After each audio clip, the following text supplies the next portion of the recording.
Alô, torcida botafoguense, meu nome é Lilian Jurizevich. Estamos aqui para apresentar a vocês o primeiro programa sobre o Estatuto do Botafogo Futebol e Regatas. Este será um programa dedicado exclusivamente a perguntas e respostas, mas antes de começar, Luiz Otávio tem um recadinho para lhes dar. Olá, torcedor alvinegro. Mais uma vez estamos aqui juntos. Eu só queria fazer um adendo na nossa apresentação no programa anterior, quando tanto eu como o Edson nos apresentamos. Nós somos membros da mesa do Conselho Deliberativo, somos sócios proprietários do Botafogo, participamos da elaboração de um anteprojeto que foi encaminhado ao Conselho Diretor. Estamos aqui hoje com a nossa experiência, eu tenho 35 anos de sócio, o Edson próximo disso. Então, com nossa experiência, passar o estatuto para vocês, mas deixar bem claro que nós não estamos aqui como porta-voz da diretoria do Botafogo. Toda a nossa posição aqui é uma posição de pessoas experientes que vão dividir o nosso conhecimento com vocês sobre o estatuto e esclarecer o que for possível. Nós, de forma nenhuma, mais uma vez eu enfatizo, nós não estamos falando em nome da diretoria do Botafogo. Bem entendido? Vamos lá às perguntas.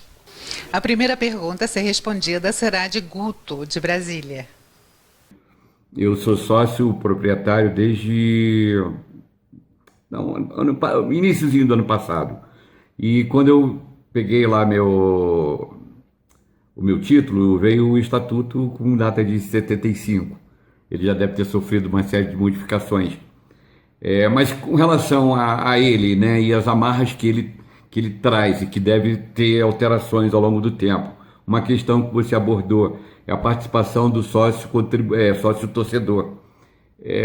A gente sabe que está para ser assinado, não sei quando é que vai sair essa nova versão com essa alteração que vai permitir, mas assim, mesmo saindo agora de 2016, existe uma carência de que em até 2 anos contribuindo, o sócio não pode ter direito a voto, então tem que esperar essa carência passar, né? E outra questão que eu tenho dúvida é em relação ao profissionalismo da diretoria, porque a gente percebe que não tem força a nossa parte financeira, a nossa parte jurídica e marketing.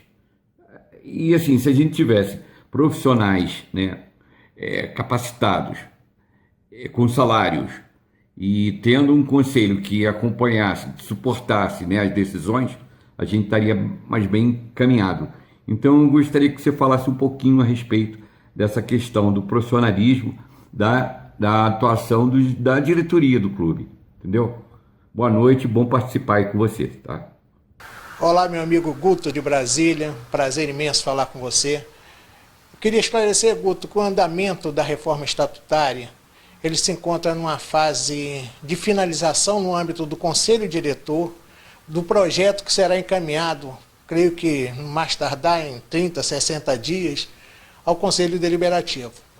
A mesa do Conselho Deliberativo, recebendo esse projeto, encaminhado pelo presidente do clube, constitui uma comissão especial que abrirá, a exemplo do Congresso Nacional, para discussão do plenário, para receber emendas e sugestões, e que tem um prazo indefinido para colocar em votação. Como é um consenso, não é uma reforma profunda, mas uma reforma pontual, principalmente com relação à questão de sócio-torcedor e outras configurações de menor importância, essa fase de discussão não deve ser longa. Então, após a aprovação do projeto final no Conselho Deliberativo, se convoca a Assembleia Geral de Sócios, que num prazo de 20 dias homologa o estatuto. Teremos um novo estatuto vigente a partir daí. Claro que no estatuto novamente formatado tem uma série de disposições transitórias, que é a fase de transição de um estatuto para outro. Com relação ao direito a voto do sócio-torcedor, meu companheiro Edson, na próxima pergunta, vai esclarecer a você e a outros companheiros que fizeram a mesma questão. Oscar José e Mário Barreiro fizeram perguntas sobre o andamento da reforma do Estatuto e sobre a possibilidade do sócio-torcedor ter direito ao voto. Respondendo aos amigos Guto de Brasília, Mário Barreiro e Oscar José sobre a questão do sócio-torcedor com direito a voto. Sócio-torcedor com direito a voto talvez seja, dentro da atual discussão sobre a reforma estatutária, o tema de maior relevância, ou o tema que mais atrai a curiosidade e a dúvida dos botafoguenses em geral. Dentro do projeto que foi encaminhado ao Conselho Diretor e que foi formulado por um grupo, como o Luiz Otávio disse anteriormente, ao qual nós fazemos parte, já está previsto, sim, a categorização do sócio-torcedor dentro do quadro social do Botafogo, de forma que ele possa ter direito a voto. Essa categorização, ela vai, obviamente, seguir algumas regras de prazos e formas que ainda não estão definidas, porque isso faz parte justamente da discussão dentro do próprio Conselho Diretor de como operacionalizar essa questão para futuras eleições do Botafogo. Mas o importante é ressaltar que o sócio-torcedor com direito a voto está, sim, muito próximo de se tornar uma realidade no Botafogo. E agora vamos à pergunta de Bruno Antunes, de Juiz de Fora. Alô, galera do programa Estatuto do Botafogo. Meu nome é Bruno Antunes, moro em Juiz de Fora, Minas Gerais, sou sócio-torcedor. E a minha pergunta é o seguinte: o que é preciso para o clube fazer? Quais seriam as medidas e os trâmites legais para que o clube adotasse uma postura mais profissional com relação aos seus presidentes e vices e também os diretores? Quando eu me refiro a profissionalismo, seriam eles receberem pelo trabalho que faz. Um abraço para todo mundo. Olá, caríssimo Bruno Antunes, de Juiz de Fora. A respeito da profissionalização, palavra em moda hoje nos clubes de futebol, uma aspiração de muita gente, parte da imprensa, grande parte da imprensa, é um caso muito complexo. Eu pergunto a você, meu caro Bruno, você estaria preparado para ter na presidência de um clube como o Botafogo um executivo que fosse simpatizante de outro clube? Claro que não. Como nós também não estaríamos preparados em ver um presidente ou um vice-presidente do Botafogo remunerado no ano seguinte sendo presidente ou vice-presidente de outro clube. Então a profissionalização no clube de futebol deve ser feita a nível de cargos executivos, não do cargo de presidente e vice-presidente, que passariam, deixando bem claro que isso é uma posição minha, pessoal, funcionariam como um conselho de administração, eleitos pelos sócios, referendados pelo Conselho Deliberativo, a escolher os executivos, esses sim remunerados, que tocariam os vários segmentos do clube: futebol, finanças, esportes amadores, marketing, jurídico. Tá? Então essa parte toda poderia, e eu acho que deve ser profissional. Agora, o Conselho de Administração não tem que ser formado por sócios do Botafogo, pessoas compromissadas com o Botafogo, com a história do Botafogo. E além do mais, Botafogo, clube de futebol, com o passivo que tem, seria totalmente inviável nós mudarmos para ser uma instituição de capital aberto com o passivo que nós temos. O clube não sobreviveria a 6 meses, porque todos os programas que existem, do Profut e tudo, contempla clubes de futebol sem fins lucrativos, não empresas. Então, o Botafogo gerido profissionalmente a nível de presidentes, vice-presidentes, perderiam toda essa oportunidade. Então, é um assunto muito complexo e que nós temos que ter muita cautela em tomar uma decisão. Espero ter respondido a sua pergunta. Tarley Bernardes, de Brasília, gostaria de saber quais são as cores previstas pelo Estatuto. Tarley Bernardes, saudações alvinegras, respondendo a sua pergunta sobre as cores do Botafogo. Quais são as cores oficiais previstas no Estatuto do Botafogo? Basicamente, o Estatuto do Botafogo prevê que seus uniformes de competição, número 1 é o tradicional alvinegro, listrado vertical preto e branco. O uniforme número 2 é o uniforme preto. E os uniformes 3 e 4, aí com, digamos assim, uma margem razoável de manobra, são o branco e o cinza, né? O cinza é sim um uniforme estatutário, embora ele tenha sido usado de uma forma mais recente, né? Mas ele está previsto sim no estatuto desde a última promulgação, se não me engano, em 2006 ou 2007, né? Antes realmente o cinza não era previsto estatutariamente. Porém, a partir da última reforma estatutária, ele passou a compor, sim, uma das cores oficiais do Botafogo. Andrei gostaria de saber por que o Botafogo não abre as portas para investidores externos.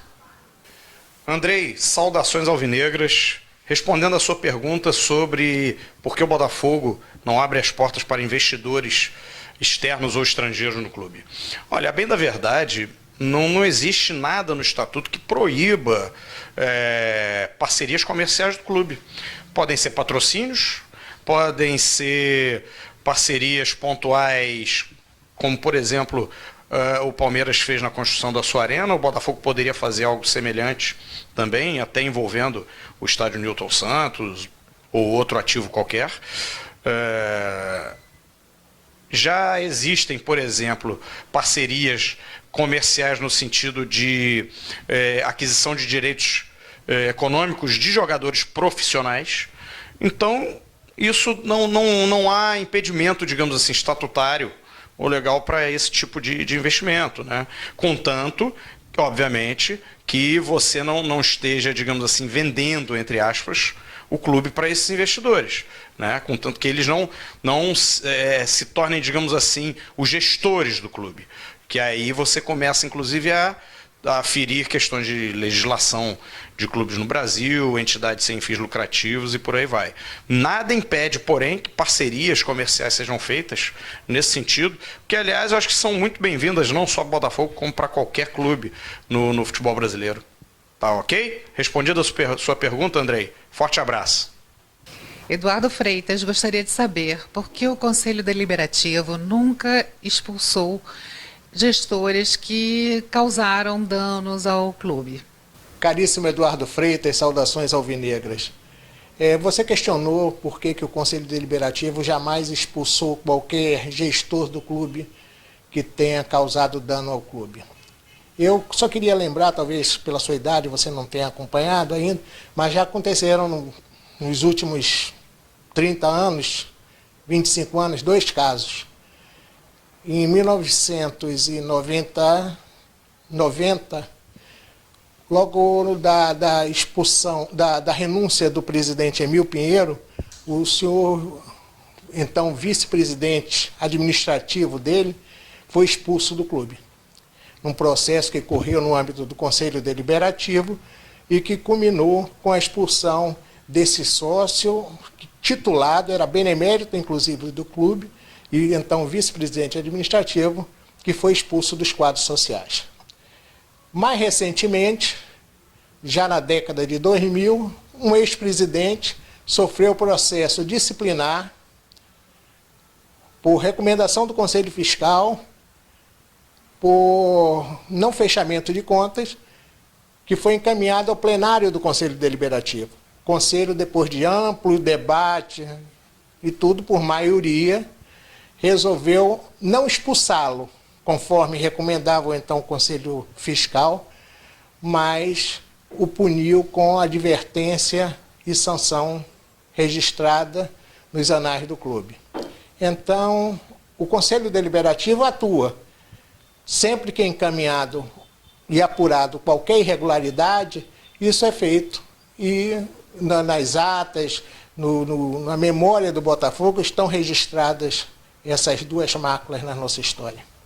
Alvinegros de todo o Brasil, estamos encerrando então nosso programa, que foi dedicado a perguntas e respostas. Espero que tanto eu como o amigo Luiz Otávio tenhamos aí respondido de forma satisfatória as dúvidas, mas caso isso não tenha ocorrido e caso ainda hajam dúvidas adicionais ou questionamentos adicionais, vocês podem fazer sem problemas através aqui do nosso canal, né, no YouTube, ou por e-mail também, pelo radiobotafogo2014@gmail.com, Saudações alvinegras a todos. Amigo Alvinegro, mais uma vez o meu agradecimento à audiência de vocês e convido a todos vocês para no próximo episódio sobre o Estatuto, quando abordaremos o Estatuto, abordando basicamente os poderes, os sócios e a organização do clube.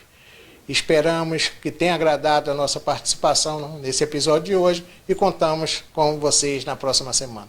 Torcida botafoguense, muito obrigada pela audiência e nos encontramos no próximo programa.